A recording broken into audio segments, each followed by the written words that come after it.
by Musa Osman. Kaduna State Governor Alhaji Aminu Bello Masauri has assured that arrangements are on for the take-up of the security councils across the state. The governor disclosed this during the official commissioning ceremony of Ndagoro Community Conflict and Dispute Resolution Center, established by Kaduna State Judiciary. Government House correspondent Ben Musa has more on this story. Governor Aminu Bello Masauri said a training program will soon be conducted to all relevant stakeholders that will man the activities of the security councils to ensure effective service delivery. The governor explained that the objective of the security councils are to promote security, peace, and tranquility at local, wards, and district levels in the state. He pointed out that the establishment of the conflict and dispute resolution centers in the state was in view of the increasing rate of security challenges in some cities and localities in the state. Governor Aminu Bello Masauri noted that the centers will contribute towards improving peace, unity, and understanding among communities through settling minor conflicts. He observed that the earlier pilot conflict and dispute resolution centers established at Kwadu, Kambarawa, and Mekera communities have started yielding the desired result. Alhaji Aminu Bello Masauri, who stressed the need for people to always be security conscious, reaffirmed government commitment to come up with ideas aimed at enhancing security and peaceful coexistence across the state. In a remark, the State Chief Judge, Justice Musa Dallada Abubakar, said the Ndagoro Conflict and Dispute Resolution Center is the first established in the state. He maintained that the first and second pilot centers earlier established for Kwadu, Kambarawa, and Mekera communities, and that of Katsina Central Market, have recorded a lot of successes in settling disputes among different people. Justice Musa Dallada Abubakar said the establishment of the centers is conform with the ethics of Islamic religion and cultural norms and values of people of the state. The State Chief Judge acknowledged the commitment of the Commissioner of Works and the village head of Ndagoro for ensuring the actualization of the center. The State Attorney General and Commissioner of Justice Barrister Ahmad Usman El Marzouk said the establishment of conflict and dispute resolution centers is part of the contribution of the judiciary towards enhancing peace and unity in the society. Barrister Ahmad El Marzouk explained that the primary objective of such centers is to reduce conjunctions in prisons, enhance peaceful coexistence, and internally generated revenue to the state government. Also speaking, the director of multi-do courts of the state judiciary, Barrister Basira Umar, spoke at length on the functions, types of conflicts, and procedures followed in settling disputes at the centers. Similarly, Sheikh Ibrahim Sabi Ujibia, a judge on conflict resolution, spoke on the relevance of conflict resolution in Islam. He quoted some verses of the Holy Quran and hadiths of Prophet Muhammad, peace be upon him, which indicates the importance of conflict resolution in the society.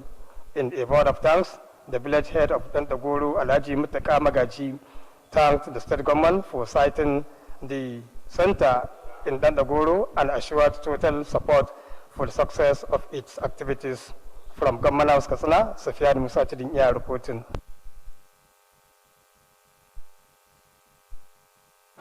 The special advisor to Governor Aminu Bello Masauri on security, Alhaji Ibrahim Mohammed Katsina, has acknowledged the contributions of media organizations in promoting peace and security in the state. Alhaji Ibrahim Mohammed Katsina was speaking during an iftar organized for journalists and other stakeholders at his residence in Katsina. The special advisor explained that journalists play a significant role in enlightening people on the security issues to know their role on how best to ensure lasting peace. He said the iftar was organized to appreciate the contributions being rendered to his office by the journalists in discharging its duties. Alhaji Ibrahim Mohammed Katsina commended the people of Katsina State for providing security agencies with information that will assist in containing menace of security challenges. The special advisor commended Governor Aminu Bello Masauri for the concern to the plight of the electorate on security matters. The chairman, Nigeria Union of Journalists, Katsina State Chapter, Comrade Tukur Hassan Ali, expressed appreciation to the special advisor for acknowledging the role of journalists towards addressing the menace of insecurity. Comrade Tukur Hassan Ali assured the determination of the working journalists to work closely with security agencies and other stakeholders to ensure lasting peace and stability. Barely 2 days to Salah celebrations, people in Katsina metropolis are trooping to business outlets to make their final purchase. Correspondent Kttv who went round some business points in the metropolis takes a look on the patronage at the outlets. The reports. As you can see, this is one of the shoes and bags selling points in Katsina metropolis. People are still trooping to the shops to make their Salah purchase, and even tomorrow, more people will still patronize the place with a view to make their Salah purchase.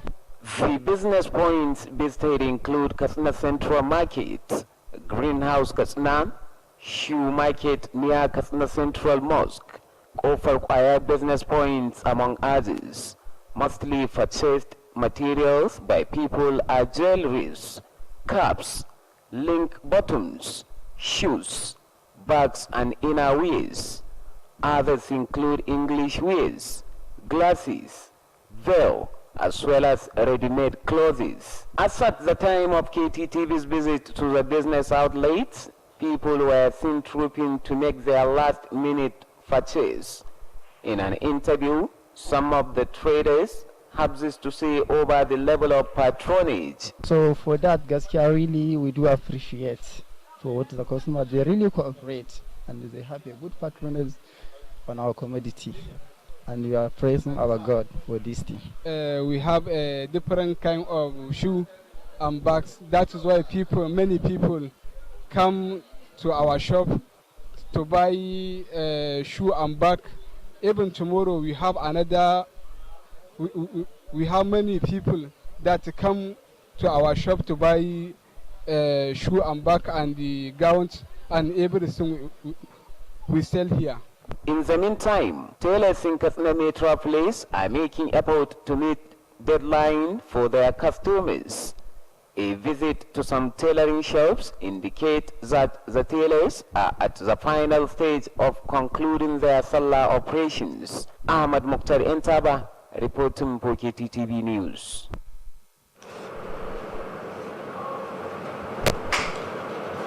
The Jamaat who reserves a video will come to Sunnah Community branch is to organize a lecture on the role of ulamas towards ensuring peace and unity in the state and the country.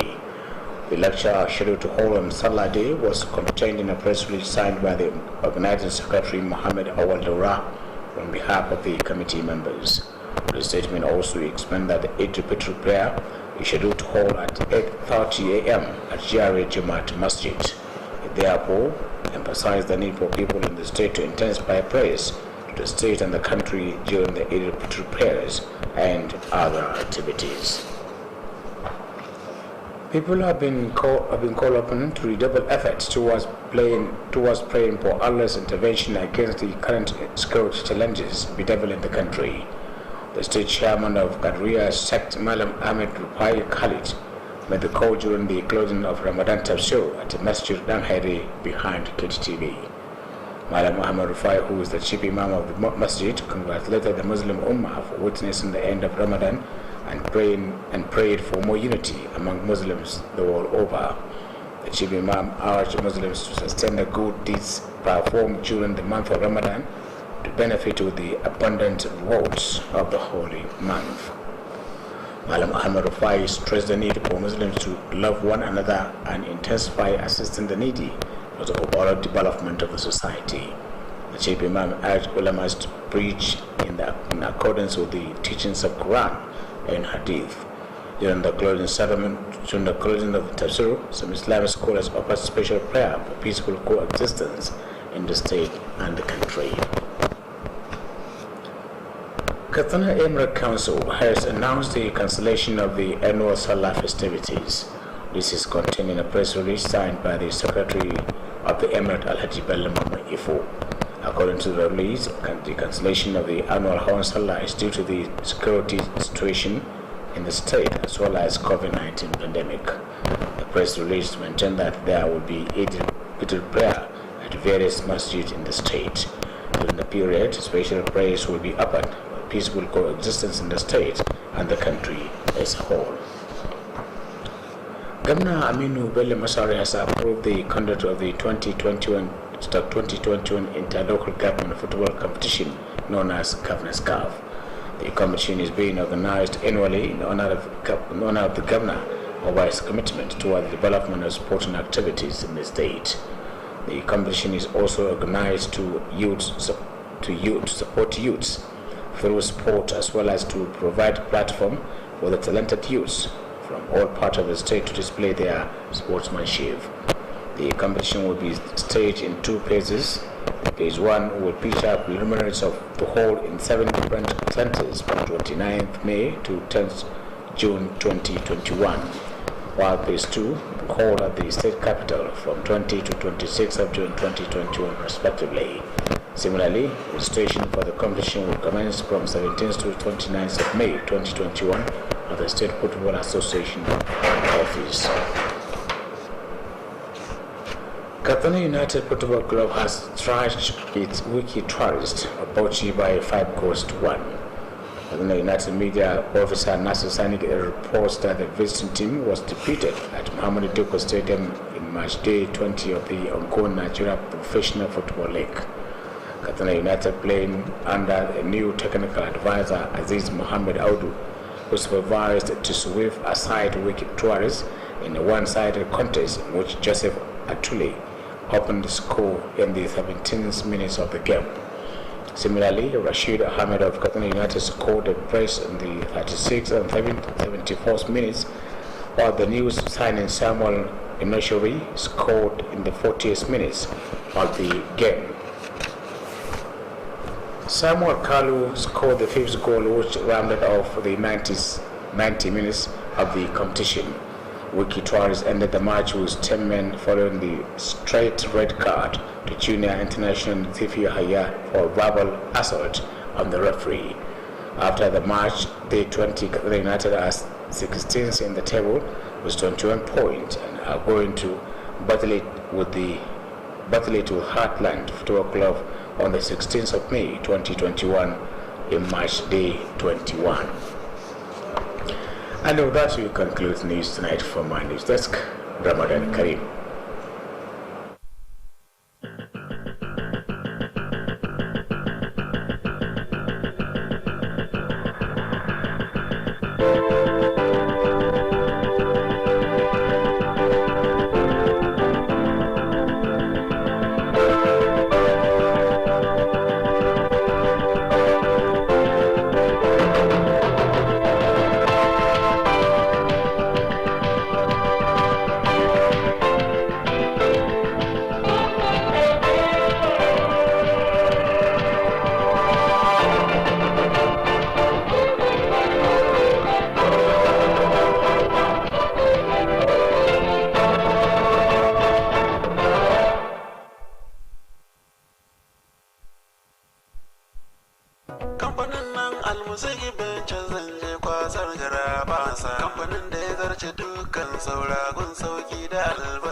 Alamun ci gaba yakan fara ne daga ɗaukan matakan kwarai. Al-Musik Ventures, kamfanin sauki da rangwame na Alhaji Musa Ibrahim Captain. Muna muku albishir da cewa mun tanar muku da kayayyakin masarufi iri daban-daban don masu buƙatar saye kaɗan ko sari. Waɗanda suka hada da shinkafa irin tamu gida mai suna Jamila. Da ta kamfanin Adosa, muna da fulawa iri daban-daban, sukari na buhunna, gishiri saman bita, indomie, taliya da makaroni namu na gida. Al-Musik Ventures na sayar da nau'in dunkulen magi kala-kala, madara da sauran kayan shayi, complex, biskit na kwali, lemunan sha na roba da na kwali, sabulan wanki da na wanka masu kamshi da kwantar da zuciya. Al-Musik Ventures mun tare da muku da wurin aje ababen hawa wadatacce gani da matakan tsaro na musamman. Al-Musik Ventures na godiya ta musamman ga daukacin jama'a da suka zo wurin mu don sayan kaya da masu saida musu. Allah ya bar zumunci, amin. Kada ku manta, Al-Musik Ventures muna nan a sabon wurin mu na aje kayayyaki wato waya house. Idan kun shawo bayan gidan man dan tukura, tsohuwar yan katako akan hanyar ku ta zuwa Kobran Dorowa. Al-Musik Ventures muna maraba da kowa da kowa, sai kun zo.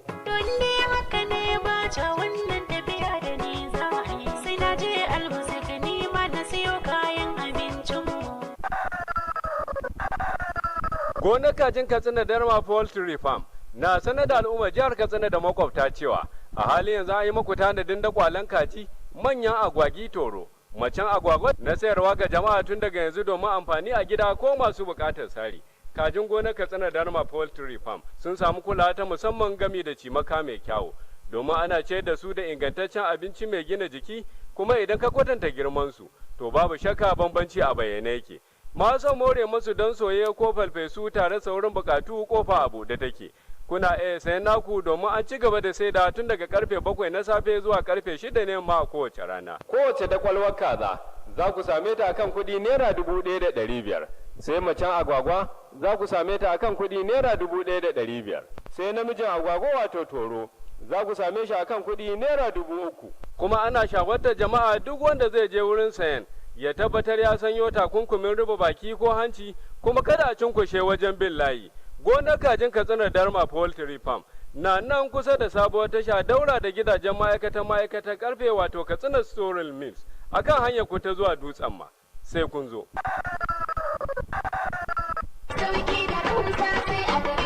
Greenhouse Katsina, cibiyar kasuwanci mai tafiya daidai da zamani. An kawo atamfofi manya da ƙanana, ga lesussuka da material, akwai kuma shadda trouser, ga bangaren jukuna da takalma na mata da na maza, akwatunan turoli, kayan yara 'yan kanti, takalman mata manya da ƙanana, akwai kuma dogayen riguna na mata 'yan kwalisa, akwai shagon waya salula da kayanta, nau'in wayoyin Android da masu balatsai na zamani, ga kuma bangaren kayan ɗinki, sayan ɗaya ko sari, nau'in zanurruka da zub-zub, akwai kuma zaren ulu da mata masu aikin saka. Mu leƙa bangaren kayan kicin, za ku ga kuloli da plate da duk wani nau'in kayan kicin ana saidawa. Akwai bangaren awarwaro 'yan kunna da sarka, ga kuma bangaren kayan kamshi nau'i kala-kala. Greenhouse Katsina sun kuma kawo kayan electronics, za ku samu manya da ƙananan fridge, ga kuma TV plasma, generators da fankoki masu ɗaukar caji. Greenhouse Katsina suna nan a titin IBB daura da tsohuwar information daga tsallaken yamma a nan birnin Katsina.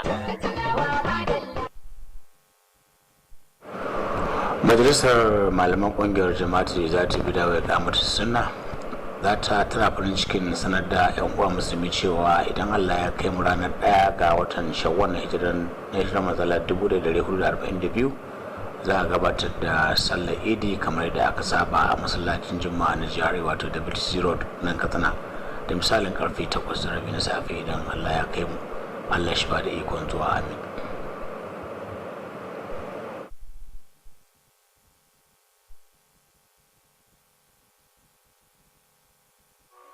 Ẹ̀kúrọ̀lẹ́ gbogbo yín o, orúkọ mi ni Ibilade Olúwatósìn Ọlámídé.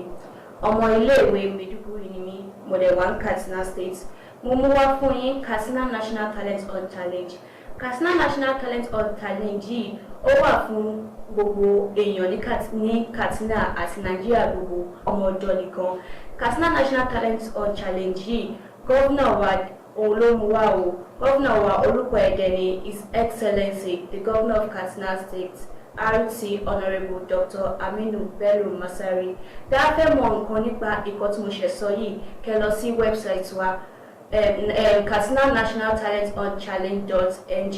Kí Ọlọ́run fure fún gómìnà wa, k'Ọlọ́run fure fún Katsina, k'Ọlọ́run dẹ̀ fure fún Nàìjíríà. Ẹ ṣé.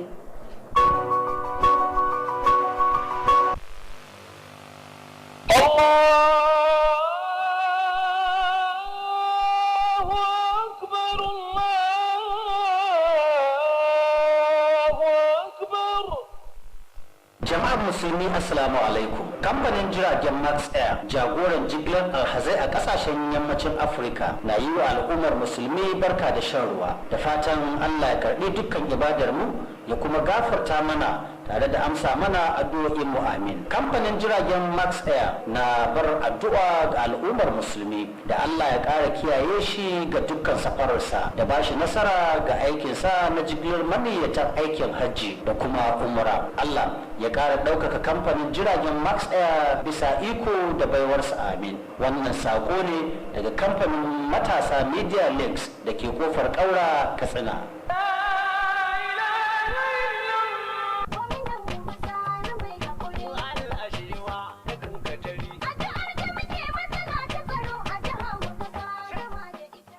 wannan haka yake.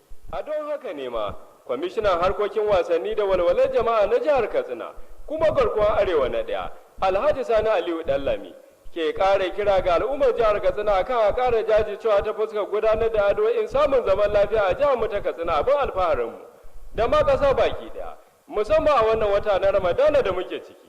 Garkuwar Arewan mai raba alheri na ƙara roƙon ƙarin addu'o'in samun nasarar gwamnatin Aminu Bello Masari ta fuskar kawo ci gaban jihar nan.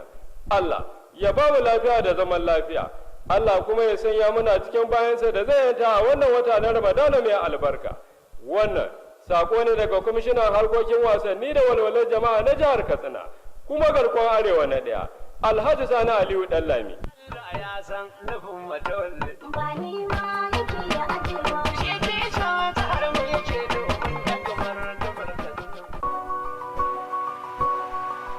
Sunana Marwa Kabir Dallaki, Katsina National Talent Fund Talent wani gasa ne na kirkira da jihar Katsina ta bada matasa na ko'ina da ko'ina Najeriya baki daya ba Katsina kadai ba suna da damar da za su iya shiga wannan gasan da ake yi. Kuma kasashen da ake ci gaba irin wannan ake yi, mu ma ci gaban ne ya sanya za mu yi congratulations jihar Katsina. Gonar kajin Katsina Darma Poultry Farm na sanar da al'ummar jihar Katsina da makwabta cewa a halin yanzu an yi maku tanadin dakwalan kaji, manyan agwagi toro, macen agwagwa na sayarwa ga jama'a tun daga yanzu domin amfani a gida ko masu bukatar sari. Kajin gonar Katsina Darma Poultry Farm sun samu kulawa ta musamman gami da cimaka mai kyawu domin ana ce da su da ingantaccen abinci mai gina jiki, kuma idan ka kwatanta girman su to babu shakka bambanci a bayyane yake.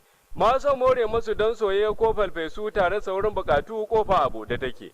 Kuna iya sayan naku domin an ci gaba da saida tun daga karfe 7 na safe zuwa karfe 6 ne ma kowace rana. Kowace dakwalwar kaza za ku same ta akan kuɗi naira 1,500. Sai macen agwagwa za ku same ta akan kuɗi naira 1,500. Sai namijin agwagwa wato toro za ku same shi akan kuɗi naira 3,000. Kuma ana shawartar jama'a duk wanda zai je wurin sayan ya tabbatar ya sanyo takunkumin rufe baki ko hanci, kuma kada a cinkushe wajen bin layi. Gonar kajin Katsina Darma Poultry Farm na nan kusa da sabuwar tasha daura da gidajen ma'aikatan karfe wato Katsina Storil Mills akan hanyar ku ta zuwa Dutsen ma. Sai kun zo.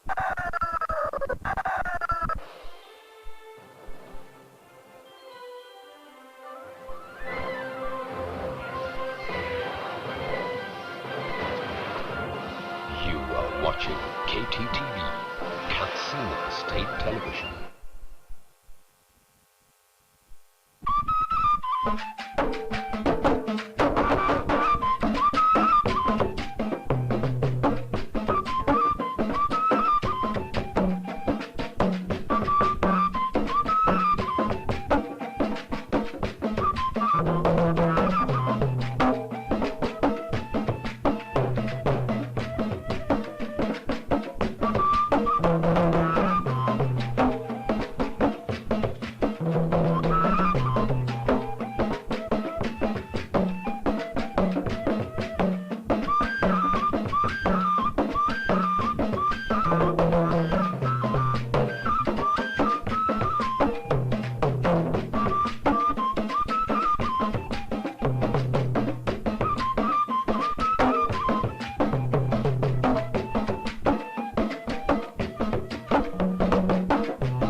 Shirye-shiryenmu sun inganta, masu kallo sun kasaita, ma'aikata kuma sun bunƙasa. Al'amarin baki ɗaya alhamdulillah. Domin isar da sakonninku na ilmantarwa, faɗakarwa da nishaɗantarwa. Ina ma'aikatu da sassan gwamnati, 'yan siyasa, 'yan kasuwa, masana'antu da masu hannu da shuni. Ku tallata ƙoƙarinku, iyawarku, ƙwarewarku tare da sanarwa abin da za ku yi a tashar taku mai gamsarwa. Shirye-shiryenmu ingantattu na nan suna jiran tallafinku ko ɗaukar nauyi don isar da sako ga jama'ar jihar Katsina. Kttv, tasha mai gamsarwa.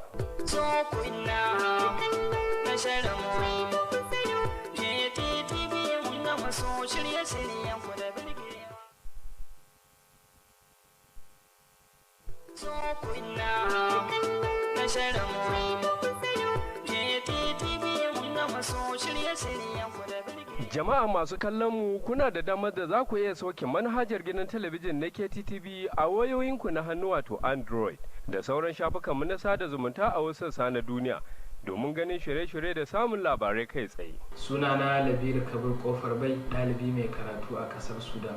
Mun ji daɗin kawo mana shirye-shiryen Kttv da aka yi a saman wannan sabon manhaja domin kalla a sauƙaƙe. Sunana Ismail Bashir Nasiha daga Sudan. Muna jin daɗin shirin Kttv daga nan Sudan. Domin ganin shirye-shirye da samun labarai kai tsaye sai ku ziyarci shafukanmu na yanar gizo kamar haka www.kttv.katsina.com ko kuma ku sauke manhajar Kttv ta hanyar sanya Kttv Katsina a cikin Play Store ko kuma ku ziyarci shafukanmu na Facebook ta hanyar sanya Katsina State Television Service ko kuma ku ziyarci channel ɗinmu a YouTube ta hanyar sanya Katsina State Television Service ko kuma ku ziyarci shafukanmu na Twitter @Kttv Katsina. Ku kasance da gidan talabijin na Kttv domin ganin shirye-shiryenmu masu ilmantarwa, faɗakarwa da kuma nishaɗantarwa. Kttv, tasha mai gamsarwa.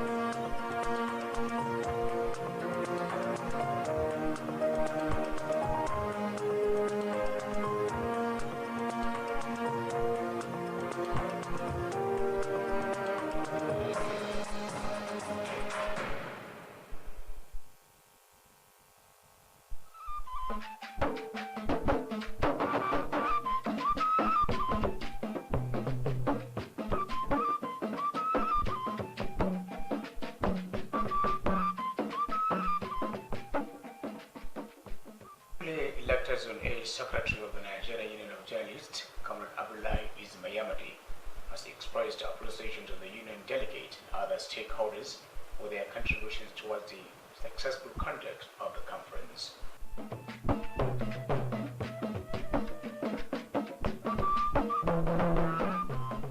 Sunana Musa Usman, ku kasance da gidan talabijin jihar Katsina Kttv domin kallon ƙayatattun shirye-shirye.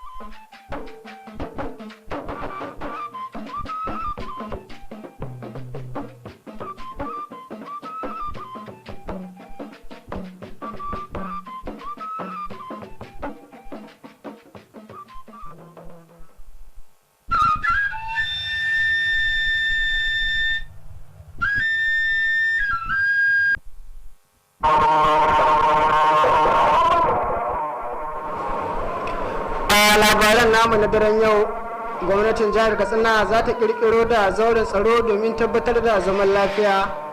Mai ba gwamnati shawara ya ba da gudunmuwar 'yan jarida wajen yaƙi da matsalar tsaro a jihar nan.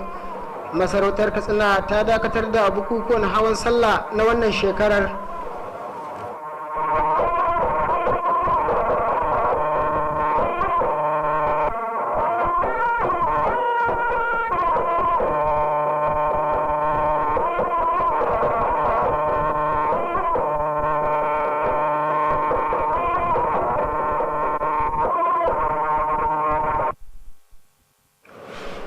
Jama'a masu kallon a daidai wanda lokaci barkamu da sharuwa ga kuma fassara labarun a cikin harshen Hausa wanda ni Muhammad Rabiu Gafai zan karanto.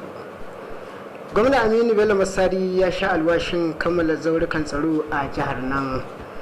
Gwamnan ya bayyana haka ne a lokacin buɗe wata cibiyar sasanci a Dandagoro da ke nan Katsina. Wakilin wani fadar gwamnati Sufiyanu Musa Tudun iya na ɗauke da cigaban rahoton. gwamna Aminu Bello Masari ya bayyana cewa kwanan nan za a gudanar da taron bita da sannan makaman aiki ga dukkanin masu ruwa da tsaki da za su tafiyar da harkokin da suka shafi wannan cibiyoyin tsaron domin tabbatar da ingantaccen aiki. Gwamnan ya bayyana cewa makasudin kafa wannan hukumomin tsaro shine domin ganin an bunƙasa tsaro da zaman lafiya da daidaito a matakin ƙananan hukumomi da shiyoyi da kuma gundumomi a cikin jiha.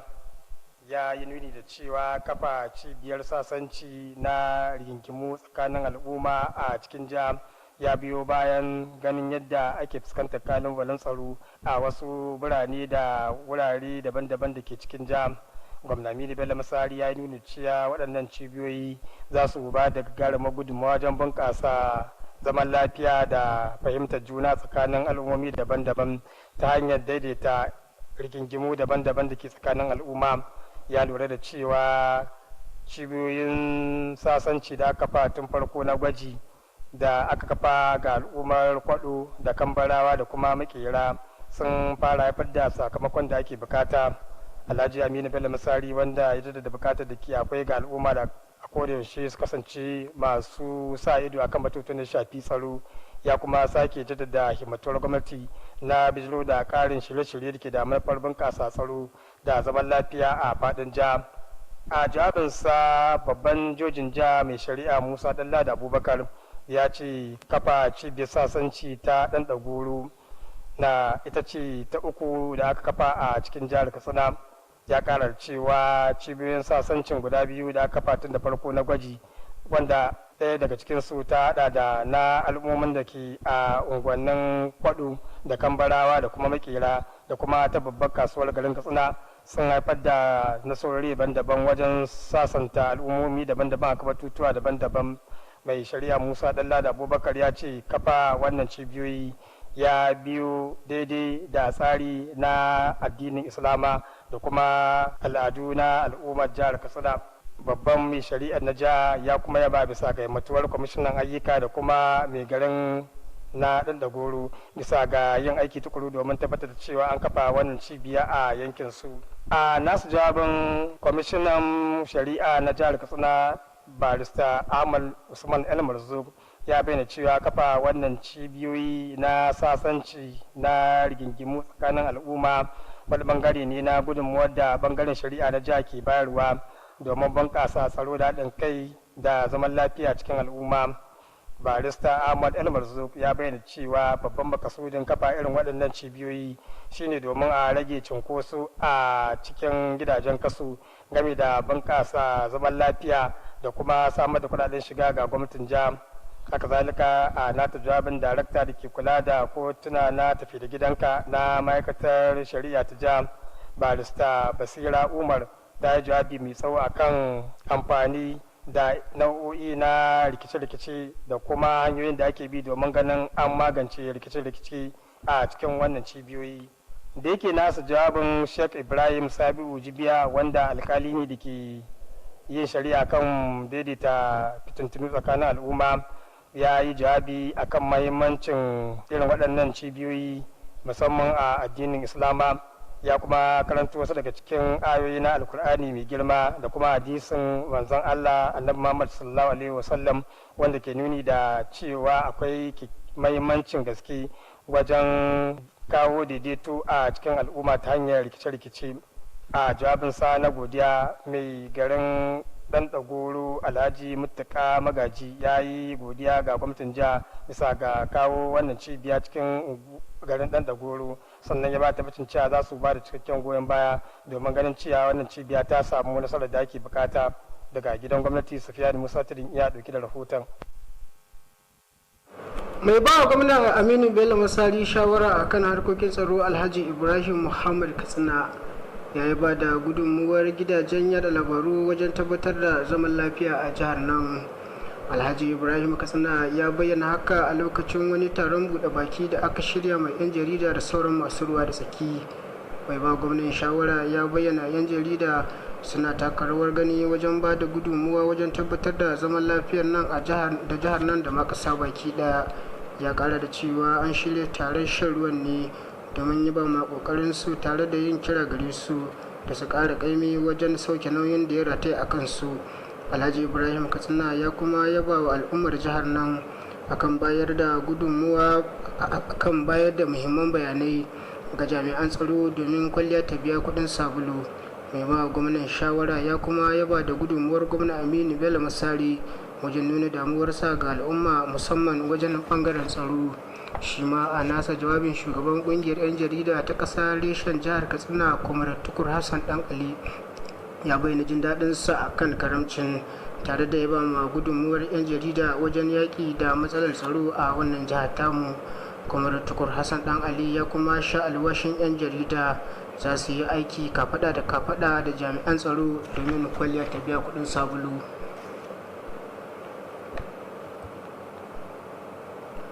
A daidai lokacin da ya rage kwana biyu sallah, al'ummar garin Katsina na ci gaba da tururuwa a guraren sayar da kayayyaki domin gudanar da shagulgular su na wannan sallah. Wakilinmu Ahmad Mukutar Yantaba wanda ya ziyarci guraren ya yi duba a kan yadda hada-hadar ke gudana, ga kuma rahoton da ya haɗa mana. Kamar yadda kuke gani wannan wani bangare ne na wurin sayar da takalma da kuma jikuna a cikin birnin Katsina. Kamar yadda kuke gani har a halin da ake ciki al'umma na ci gaba da yin tururuwa domin ganin sun gudanar da saye-sayen su na takalma da kuma jikuna da sauran abubuwan da suka kamata don gudanar da shagulgulan sallah. Wuraren gudanar da harkokin kasuwanci da aka ziyarta sun hada da babbar kasuwar Katsina, sayo kamfanin kayayyaki na Greenhouse Katsina, gami da wurin sayar da takalma da huluna na kusa da babban masallacin Juma'a na garin Katsina, sai kasuwar Kofar Kwaya da dai sauransu. Mafi akasarin kayayyakin da al'umma suka fi saye a irin wannan lokaci sun hada da 'yan kunne da huluna da maballe da takalma da jikka. Sauran kayayyakin sun hada da kayayyakin sawa 'yan kanti, sai gilashi na manya da kuma na yara, sai gyale da abaya, gami da kayayyaki da ake ce mazo da wanka. A daidai lokacin da Kttv ta ziyarci wasu wuraren gudanar da harkokin kasuwancin, za a iya ganin al'umma suna yin cicirindo ya zuwa wannan wuri domin gudanar da saye-sayen su na ƙarshe.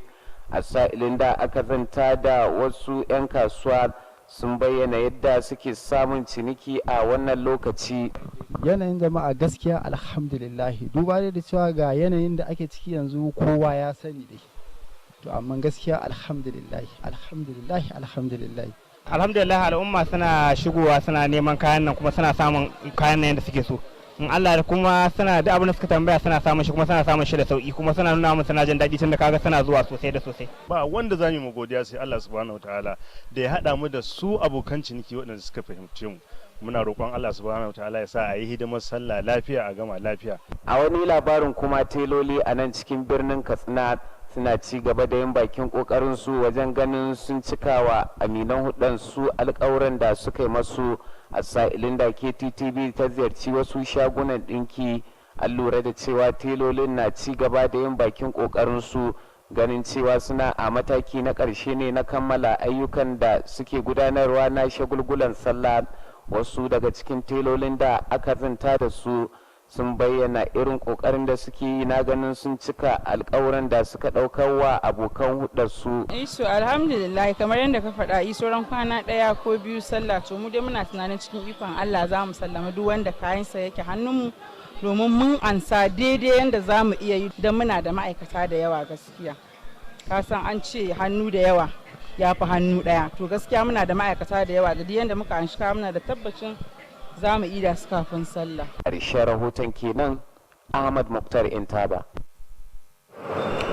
Ƙungiyar Jama'atul Izalatul Bid'a wa Iqamatus Sunna mai reshe a nan Katsina za ta yi taron kasida a kan rawar da malamai ke takawa wajen tabbatar da zaman lafiya a jihar nan da ma ƙasa baki ɗaya.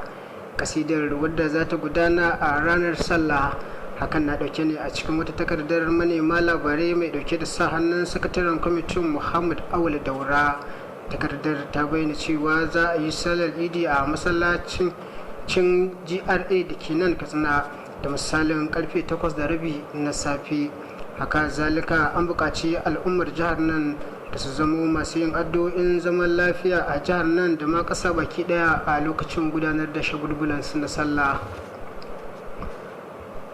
An yi kira ga al'umma da su dukufa da addu'o'i domin Allah subhanahu wa ta'ala shi kawo mana ƙarshen matsalar tsaro da ake fuskanta a jihar nan da ma ƙasa baki ɗaya.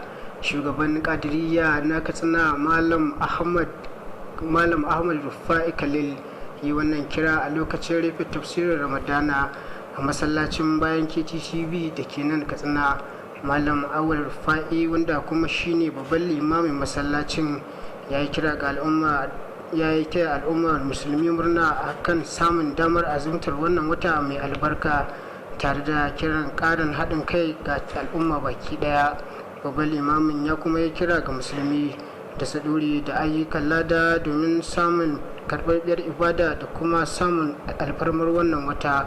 Malam Ahmad Rufa'i ya kuma buƙaci al'ummar musulmi da su zamo masu ƙaunar junansu tare da tallafawa marasa ƙarfi a cikin al'umma. A lokacin rufe tafsirin an gudanar da addu'o'in zaman lafiya daga bakin malamai daban-daban.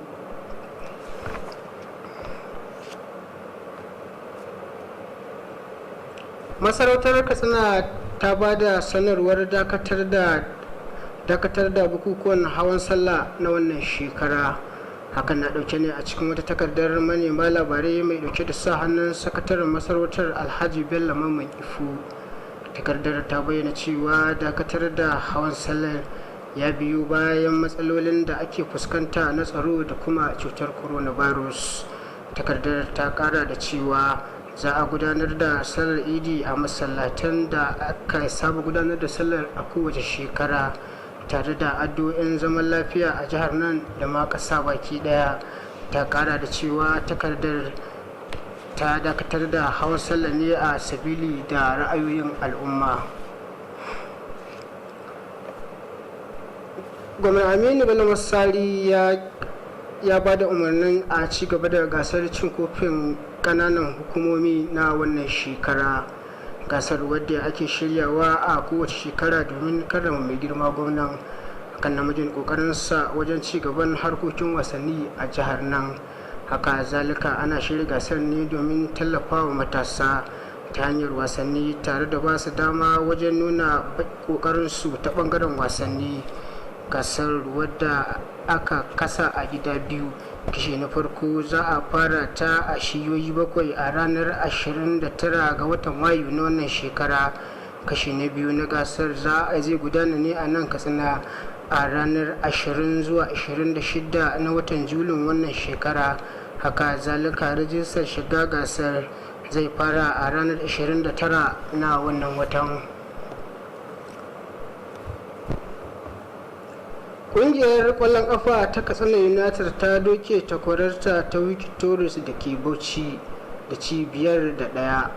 Jami'in hulɗa da jama'a na ƙungiyar Comrade Nasir Sani Gidan ya ba mu rahoton cewa wasan ya gudana a filin wasa na Muhammad Duku a ci gaba da wasan ƙwararru na Najeriya wato na Premier League.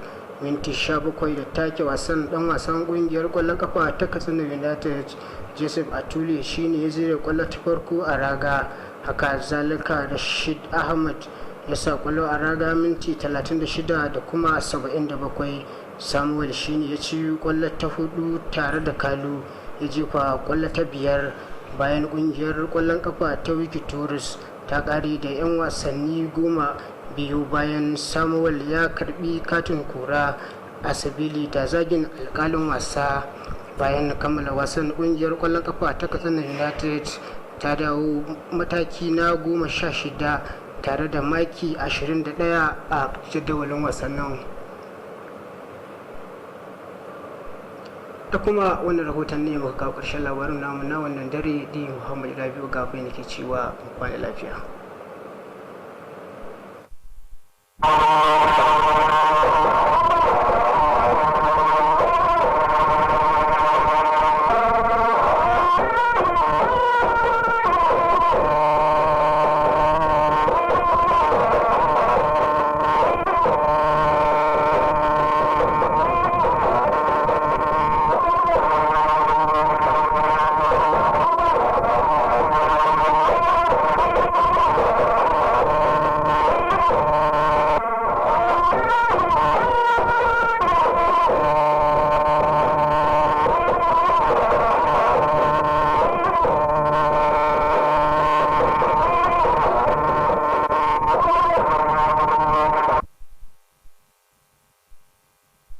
mai girman jama'a dan baiwa ala abubakar mun gode. A daidai lokacin da muka shiga kwanaki na ƙarshe na watan Ramadana mai albarka, mai girma dan majalisar dokoki da ke wakiltar karamar hukumar Katsina a majalisar dokoki ta jiha, Honorable Ali Abubakar Alababa, gamji dan kwarai, na kira ga al'ummar karamar hukumar da ma jiha baki daya akan a ƙara jajircewa wajen gudanar da addu'o'in samun zaman lafiya a jihar